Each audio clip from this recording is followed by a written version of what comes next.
Bismillahirrahmanirrahim. Assalamualaikum warahmatullahi wabarakatuh. Hari ini kita akan membahas tentang kecoa.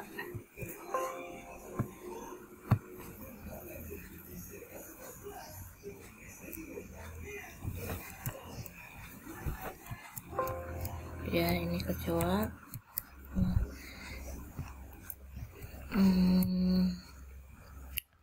Nah, ini kecoa termasuk phylum Arthropoda ya, kelasnya insekta. Nah, para ahli memasukkan kecoa ini dalam ordo serangga yang berbeda-beda ya. Ini menurut Maurins dan Horvath ini salah satu familinya adalah Blattidae. Ada Smith dan Rose itu Blatarina, ordonya ke Blatarina. Sedangkan para ahli lainnya itu memasukkan ke ordo Blatarina dan famili Blattidae.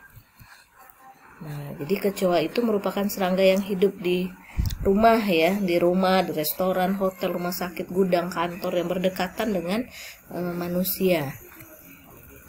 Jadi serangga ini sangat dekat dengan kehidupan manusia. Dia karena menyukai bangunan yang hangat dan banyak makanan. Ya, kecoa ini hidupnya berkelompok. Dia dapat terbang karena punya sayap dan aktif di malam hari atau nokturnal, ya. Seperti di dapur, tempat penyimpanan makanan, sampah, ya, saluran air kotor. Umumnya menghindari cahaya. Jadi siang hari itu dia bersembunyi di tempat gelap dan sering bersembunyi di celah-celah, kayu ya, di celah-celah lemari atau pintu yang terbuat dari kayu. Ini sangat mengganggu karena hidupnya di tempat yang kotor ya. Biasa sering ada di WC ya, di kamar mandi. Jadi bila dia terganggu, dia mengeluarkan bau yang tidak sedap.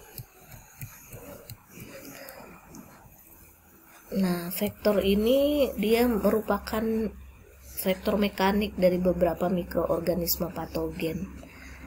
Ya, vektor mekanik itu artinya dia memindahkan tanpa sengaja ya. Dia tidak sengaja sebenarnya. Jadi dia ada di kamar mandi, tempat yang kotor, ada banyak bakteri. Kemudian pada malam hari dia mencari makan ya. Dia nemplok di makanan kita ya. Nah, ya, jadi kalau kalian sudah selesai makan tuh makanya harusnya ditutup. Kue-kue tuh ditutup, jangan dibiarkan terbuka dan bermalam. Itu nanti dimungkinkan adanya kecoa ini datang ya. Lalu dia nemplok di roti yang terbuka, kemudian besok pagi kalian lapar, kalian makan rotinya. Ya, jadi dia memindahkan tadi. Faktor mekanik itu dia memindahkan tanpa sengaja ya. Sebagai inang perantara bagi beberapa spesies cacing juga ya. Karena dia sering ada di kamar mandi, kadang ada di kotoran juga ya. Jadi dia membawa tanpa disengaja di kaki-kakinya itu telur cacing. Kemudian menyebabkan timbulnya reaksi-reaksi alergi seperti dermatitis, gatal-gatal dan pembekakan di kelopak mata ya. Jadi jangan ini digigit apa ya di kelopak mata, tiba-tiba bangun tidur itu membengkak. Itu bisa dimungkinkan kecoa yang sedang lewat ya, kecoa yang lewat kemudian nemplok di wajah kita tanpa kita sadari karena kita lagi tidur ya kan. Nah, ini bisa membuka pembengkakan di kelopak mata. Nah, ini ya, tanpa disadari ini lagi tidur nyenyak. Jijik banget ya. Jijik banget kan. Ya. Nah, ini dermatitis nih, pembekakan di kelopak mata. Dia bukan bintilan. Kok bintilan itu ada matanya. Ya. Kalau ini dia hanya bengkak saja semua, gatal ya. Di bibir juga. Ya. Jadi harus hati-hati. Nah, serangga ini dapat memindahkan beberapa mikroorganisme patogen antara lain Staphylococcus, ya, Staphylococcus, Salmonella ini penyebab tifus, ya. Staphylococcus ini bisa menyebabkan diare dan sebagainya. Ini berperan dalam penyakit disentri, diare, kolera, hepatitis A, polio pada anak-anak.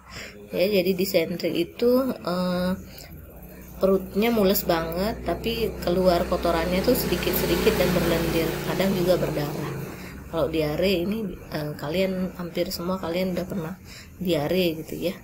Nah, ini kolera ini hampir sama dengan diare, cuman dia terus-terusan keluar sampai kotoran yang keluar ada seperti air cucian beras, itu kolera, dan sangat berbahaya, bisa menyebabkan kematian. Penularan penyakit dapat terjadi melalui organisme patogen tadi sebagai bibit penyakit yang ada pada sampah dan sisa-sisa makanan, ya. Jadi sebisanya kita orang Kesling itu nggak usah nyimpan sampah ya di dalam rumah bermalam, itu akan mengundang kecoa datang gitu, ya. Karena ada sisa-sisa makanan, dia suka juga di sampah gitu ya. Nah, ini kan kecoa masuk ke sampah mencari makanan, kemudian dia juga datang ke atas meja makan, ya. Kemudian melalui organ tubuh kecoa, organisme sebagai bibit penyakit tersebut mengkontaminasi makanan. Maka dari itu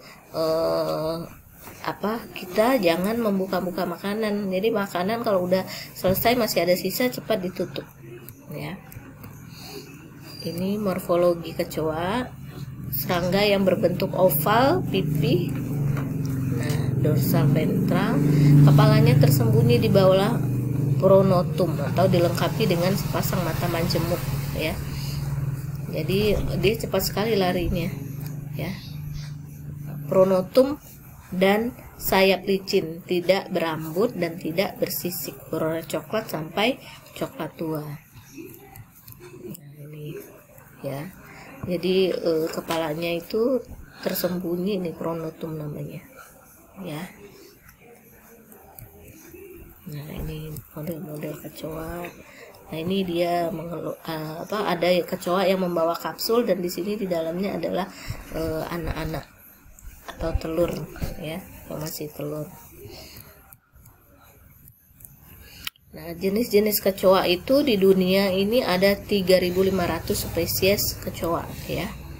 Beberapa spesies diantaranya umumnya terdapat di lingkungan tempat tinggal manusia, ya, seperti Periplaneta americana, Blatta germanica, Blatta orientalis, ya. Kemudian, nah ini yang Periplaneta americana, Blatta germanica, Blatta orientalis nih yang yang ada di Indonesia. Ya, yang seringnya ada di Indonesia. Nah, daur hidup kecoa ini metamorfosa tidak lengkap, ya, hanya melalui 3 stadium aja, yaitu telur, nimfa, dan stadium dewasa. Kita lihat bentuknya. Nimfa biasanya menyerupai yang dewasa kecuali ukurannya. Jadi ukurannya itu kecil, bentuknya seperti kecoa dewasa tapi ukurannya kecil. Nimfa ini, dia nanti nimfa itu sebenarnya bayi kecoa, kayak manusia itu kan bayi, udah sama, ada tangan, ada kaki dan sebagainya, kemudian nanti membesar, ya. Ukurannya, jadi ukurannya kecil, kemudian sayap dan alat genitalnya dalam taraf perkembangan. Jadi bayi kecoa tidak punya sayap dulu, ya. Nah, ini kapsul isinya bisa sampai 80 bayi kecoa, ya. Nah, ini kapsulnya, ya, telur yang isinya kapsul. Untuk menyelesaikan satu siklus, jadi hidup kecoa memerlukan waktu kurang lebih 7 bulan. Jadi dari telurnya, kemudian nimfa, kemudian dewasa itu, jadi dari dia nimfa sampai dia dewasa dan mengeluarkan telur lagi. Itu siklusnya itu sekitar 7 bulan ya. Nah, untuk stadium telur kecoa membutuhkan 30-40 hari ya sampai telurnya menetas. Telur kecoa diletakkan secara berkelompok ya di celah-celah dinding, di celah-celah kayu. Nah, ya. Kelompok telur kecoa dilindungi selaput keras yang disebut dengan telur atau OTK ya. Jadi satu kapsul telur biasanya berisi 30-86 telur ya. Terus interval peletakannya itu 3-5 hari, taruhlah 5 hari. Jadi setiap 5 hari sekali menghasilkan 86 telur ya. Di dalam 86 telur ya. Kita lihat lagi. Nah, kapsul telur berisi oleh kecoa betina yang diletakkan pada tempat tersembunyi. Nah, ya di sudut-sudut, di tempat tersembunyi, dia menempel pada ujung abdomen dan menetas. Ada juga ya yang membawa kapsulnya ya. Jumlah telur maupun masa inkubasinya tiap kapsul telur berbeda menurut spesiesnya. Nah, ini yang membawa kapsulnya kemana-mana sampai menetas. Nah, ini yang meletakkan ya, meletakkan telurnya. Nah, ini telur atau kapsulnya. Nanti kalau sudah menetas keluar, nah ini sampai 86 nimfanya tadi ya.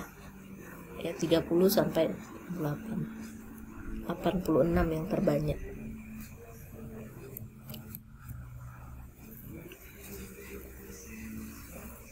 Akan menetas menjadi nimfa yang hidup bebas dan bergerak aktif. Nah, nimfa yang baru keluar dari kapsul berwarna putih seperti butiran beras ya. Kemudian berangsur-angsur berubah menjadi berwarna coklat. Jadi nimfa ini berkembang dengan sederetan insar 1, 2, 3, dan 4 ya. Sehingga kutikulanya mencapai ke stadium dewasa. Ya, ini Periplaneta americana yang dewasa dapat dikenal dengan adanya perubahan dari tidak bersayap pada stadium nimfa menjadi bersayap pada stadium dewasa. Jadi nimfanya dia tidak bersayap, tapi setelah dewasa baru ada sayapnya. Ini daur hidup Periplaneta. Nanti kalian baca sendiri ya, inkubasinya 40 hari dan sebagainya. Ini insya Allah tidak akan keluar. Kalian cukup tahu saja. Nah, ini rata-rata 30 hari.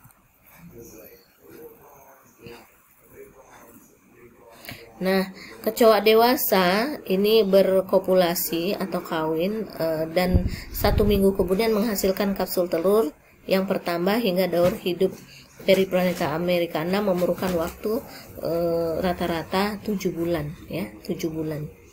Ya, dari dia dewasa kemudian bertelur, habis itu dia jadi nimfa menjadi dewasa kemudian bertelur lagi. Ya, kawin dan bertelur lagi, itu waktunya 7 bulan. Nah, ini spesies kecoa yang lain ada yang 5 bulan ya, hanya 5 bulan. Ada yang setelah dewasa 15 hari kemudian betina menghasilkan telur ya, jadi bermacam-macam. Nah, ini Periplaneta australasiae ini 7 bulan juga, ada yang 6 bulan ya. Nah, ini berkopulasi dan 10 hari kemudian setelah dewasa dia kawin, kemudian 10 hari kemudian meletakkan. Jadi ada yang 10 hari, ada yang 15 hari ya. Oke, kita sampai ke habitat. Kita cut dulu karena ini sudah mau hampir 15 menit. Terima kasih.